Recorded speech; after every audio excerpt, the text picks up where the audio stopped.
انا دلوقتي اهو كتبت التكست ده، تمام. التكست اللاير بتاعته اهي، تمام. طبعا لو الديب جلو مش نافع باخد نسخه من التكست ده، من اللاير دي، كنترول دي، بحدد كده اللاير وبدوس كنترول دي، خلاص النسخه الثانيه نزلت اهي، تكست 2. طبعا بينزلوا في نفس المكان.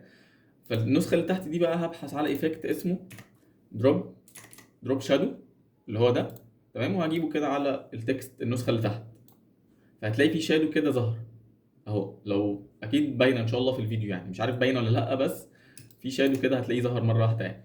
ممكن ان انا اظبط الدايركشن بتاع الشادو ده بحيث ان انا انزله لتحت شويه، ممكن يعني لو عاوز، يعني مثلا الدايركشن سيبه، لا الديستنس ممكن ازود الديستنس كده شويه كده مثلا، فالشادو هيزيد اكتر اهو، تمام. ممكن ازوده كمان سنه مثلا كده، بس كده.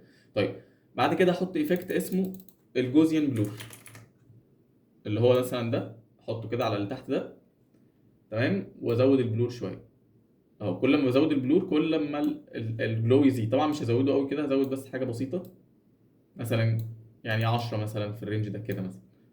واجرب كده لو انا مثلا الشادو كلر ده ممكن اجرب اغير لونه، مثلا نخلي لونه مثلا كده اهو.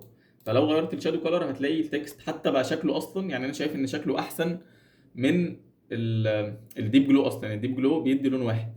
نفس الكلام انا ممكن اعمله على الشيب، يعني انا مثلا لو راسم شيب مثلا كده، مثلا كده، ارسم اي شيب. طبعا هو اتعمل بفيل وستروك وكل حاجه، فانا هشيل دلوقتي مثلا راسم شيب، هشيل الفيل، تمام، هعمله نون.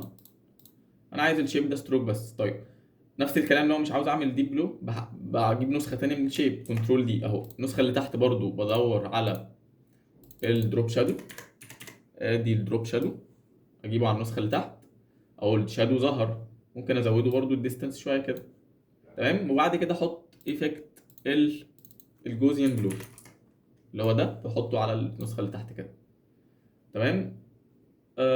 ممكن ازود البلور شويه كده اهو. ممكن اغير كمان، اخلي لونه مثلا ازرق كده. ممكن اقلل الديستانس شويه مثلا كده. يعني هو طبعا ممكن ازود البلورنس شويه والله، في الرينج ده كده اهو. في جلو شويه، طبعا هو مش زي الديب جلو، بس شكله مختلف شويه. على فكره في طرق تانية بس انا يعني مش متذكرها دلوقتي. برضو في افكت اصلا اسمه فور كلر جريدينت. هو مش جلو، يعني مش بيعمل جلو بس بيعمل الشيب. يعني مثلا لو كتبنا فور اهو، فور كلر جريدينت ده، لو حطيته مثلا على الشيب كده بيدي الشيب بكذا لون اهو.